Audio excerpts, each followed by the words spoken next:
this is what helps us just be better. And, I think that everyone I know who's in this profession, they just want to be the best that they can be. Yeah. Because really, if you think about it, it's such a responsible field and profession to be in because so many people are counting on us and counting on everyone to just be the best version that they can be because they're relying on their financial professional for things that are not only important in their life at that moment, but it becomes multi-generational. And if you're a business owner, so many families are counting on you. And so to get it right is like that positive domino effect that just goes around the world. Hello and welcome to Pathways E3, a special edition of Pathways with Amber Stitt. The Pathways E3 podcasts were recorded with special guests who were attending and collaborating at the NAIFA E3 conference in Newport Beach, California in September 2025. Let's join the conversation. We are live at E3 with one of my friends, Daralee, and I'm so excited to have you with us today during conference. And I'm so glad that you invited me to come visit for a little bit. We get to spend time here and also on a panel, so I'm so fortunate because we don't get to see each other really at all, but we are intertwined in different ways.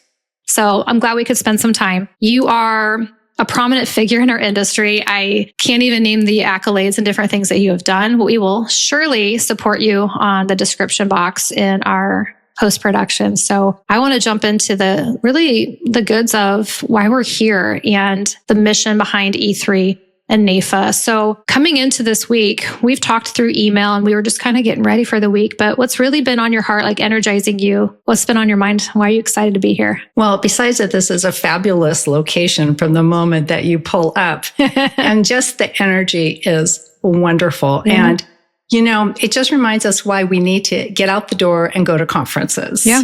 It just helps it. And especially E3 collaborate. The agenda is so full. I was just looking at the marquee outside and taking a picture of both sides of it because I don't know that I've seen so many sessions in such a short period of time. There's so much. I'm like, I can't go to this. Exactly. I'm meeting some amazing people and getting private time, but I'm like, I'm missing some of it because it's so good. Mm-hmm. Exactly. Yeah. And this is what helps us just be better. And, I think that everyone I know who's in this profession, they just want to be the best that they can be. Yeah. Because really, if you think about it, it's such a responsible field and profession to be in because so many people are counting on us and counting on everyone to just be the best version that they can be because they're relying on their financial professional for things that are not only important in their life at that moment, but it becomes multi-generational. And if you're a business owner, so many families are counting on you. And so to get it right is like that positive domino effect that just goes around the world. So, but if we just don't get something right, it can just go wrong. So in so many ways. Education, but then also meeting other thought leaders, learning from each other. Absolutely. And so far, because this is just our first day here, the presentations from the main platform have been very personal and about personal development. And you'd think it was about some basics, but people were taking pictures of the screen like basics about setting goals, figuring out that if one of your team members can do that task instead of you, let them do it. So that then that frees you up to do the things that only you can do, which I can't count the number of times that I've talked about that because it's so important. Just the leadership role that everyone here has. Okay. It all varies. The important thing is that we still got the same stakeholders who are counting on us, the stakeholders from being the clients to the teams, to certainly our family, and then also to this profession and the organization to just get the jobs done that we need to get done so that we can just be the best that we can possibly be. So you're seeing people snapping the photos in the audience. Mm-hmm. So it's like really, then we come out of this and we need to implement. And I talked with Jason about that too. It's like the fourth E could be execution. Mm-hmm. So if we're talking to maybe two people here, maybe the NAIFA member, maybe it's somebody new coming in, or not everybody's members that are coming to some of these events, but it's what can we do to execute? And you're talking about leadership. I'm guessing because I don't have the same experiences, but you're talking about delegation and paying attention to being okay with letting something go to the right place. So I'm assuming there's a little bit of executive coaching that comes into play to make sure that you're allowing that to happen, because there's a control feeling there. But if your client needs the best of all, everyone needs to be in the right role. And I think that's part of the work that you've been doing, is making sure people are looking at that maybe for themselves or their team. Yes. And I do have a little bit of a saying that if you're going to grow, you got to let go. And that is often what I find that leaders are probably most challenged with. I've been there. Because you know how well you do it. But indeed, we really have a responsibility to help other people build those skills, because that will make them better. And then indeed, that will make the whole organization better. And then if you just kind of, what I encourage people to do as leaders, do the math. If you can free up only 20 minutes a day, what if it's 30 minutes a day of allowing someone else to do that task instead of you? You end up adding weeks and weeks into your 12-month year. Yep. So, I have one coaching client, and his task is, before we meet next week, that he's going to tell me, what thing is he letting go of? I said, good, because I want to be your wife's favorite person. Okay. And so we agreed it's going to be like 30 minutes, and that's going to get him close to a month. Well, okay. I was thinking more business, but if you get in the good habit of that, there is some things you can bring home to your personal relationships too. Absolutely. And your families. This is a leader who, he couldn't even tell me when he went on a vacation last. It's not the first time I've heard that in these episodes. Yeah. And in fact, very successful individual with a big team. I actually met him because I conducted a mastermind session, and we ended up having him be our person that we masterminded, because he has a time allocation challenge, which was fascinating. He let you do it. So he's letting go. This is first steps, right? Yeah, like he actually is saying, yes, we're doing this. Good for him. Yeah, exactly. But can you repeat that? Yeah. He said, I just can't manage my time. And you said, no, that's wrong. Well, Kabosh. Let's get started on how do we manage time, right? He's like, you got a team, we can do this. But in the mastermind session, not to digress, but there were about 12 people. It was at a conference, about 12 people in the mastermind session. So then the rest of the group, they asked him questions about what is he doing now. And so he got so much out of it. And then we've continued to coach. But yeah, I'm going for being his wife's favorite person. And I'm sure everyone's loving that kind of open dialogue. And then you can have some grace with yourself too and have a laugh. Yes. But everyone learns from that mastermind environment. But it's kind of a great example, because this was a very seasoned leader. And that's the top of mind, most urgent thing that he wants to address. Oh, good. I know. Well, do you always see that in your coaching? I say there's always surprises. Yes, because upon meeting him, that's not what I would have guessed. Interesting. So this is a successful, tenured person. What are you seeing people doing to help? Maybe, I don't want to go succession plan, but like creating more talent on their team. Is there any advice for the listener? They could be new in the business, or maybe they need to hire Delegate, or maybe it's a tenured person, one of our colleagues even. What would you recommend for them to kind of pull in new talent, male, female, that could help evolve and iterate? Well, a couple of things. When we think about succession planning, what I see are advisors, who have teams, leaders saying, basically, we'll just do it later. Like, now's not a good time. But I always like to say, the sooner you start thinking about your succession plan, like it's never too soon, because what will happen? You'll put better systems in place. You'll get better people in place. And what happens to your current market value of your business as your valuation? It's going to go up, sooner than later.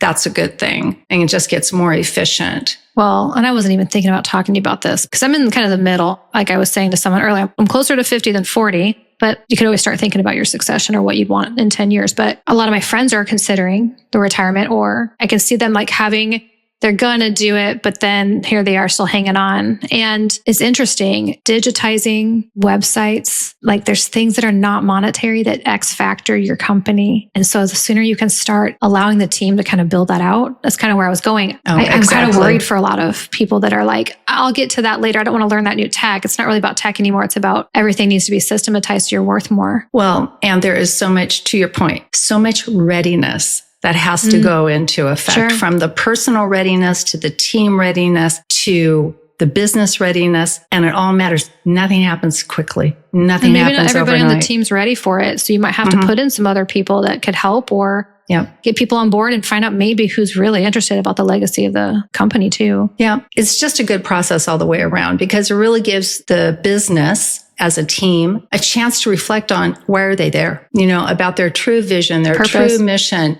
What do they really need to do to get to where they need to go? And so then that gives you kind of back to your question, I think before was in thinking about who do you add to the team and why? And that makes me think about, especially for financial planning and any part of what we do, it is about creating community for our clients. Clients want to belong to your community. That's why they chose you as their advisor. And so to get to that place, the best thing we can do is really, whether we can assess it on our own or we bring in coaches or we have a personal board of director or have your friends come in, does your practice reflect the community you serve? Interesting. And then let's do everything we can do to make sure that happens. And it's not just the walking in the door if you have a physical location, which even more so, I think I just saw a great study that was done. And out of like 600,000 client conversations or something, 41% of the meetings happened in the office. I just saw that a couple days ago. Okay. And I went, oh, that's interesting. And then like 30-something% were virtual and then the rest were random places. So the majority were in the office. So that means that our physical location is really, really important. Okay. And I like to say, it's not from when the client walks in the door or the recruit walks in the door or the advisor walks in the door. It's from the moment they drive up, park their car, that whole kinesthetic experience. Okay. It matters so much because you want everyone that you want to be serving, your community, to walk in that door and feel like they belong, that they're part of that community and they want to be part of it. Thank you for joining us on this episode of Pathways. Please consider giving us a like and subscribing to the channel. Your support goes a long way towards helping us bring you more compelling content. Remember, let's take action together. Now let's jump back into the conversation. And so that kind of brings us to, we're both with WIFS and there's so much important work to be done there. And I did write a book several years ago called Women Matter, the Why and How of Gender Diversity and Financial Services. It's so surprising to me and disappointing that our representation of women in the profession has not increased. And I think one of the things we can do about that, the stat hasn't moved at all. I don't really think in the last. Exactly. Because I've only maybe been 4 or 5 years now. Yeah. And I've heard a lot of, things when I first jumped in. Not WFS specifically, but I'm just saying, you mentioned a statistic earlier today about women. Can you bring that up again? Because I think if I'm picturing this experience, which we've kind of gone automated in life, like the Walmart, the Amazon, but I think some of this mom and pop feel is coming back a little. I know that kind of sounds strange, but I think people are craving that, like you said, that more in-person, tangible experiences. So I'd really like to see what your philosophy is on the females that are managing the money. How do we have them approach us to get help? Yeah. Well, and if we just look at I think the statistics we were talking about is that really the majority of financial decisions are made by women. And we can look at that all different ways, but that's really what the research shows. And it has been that way for quite a while. So that the majority of financial decisions are actually being made by women.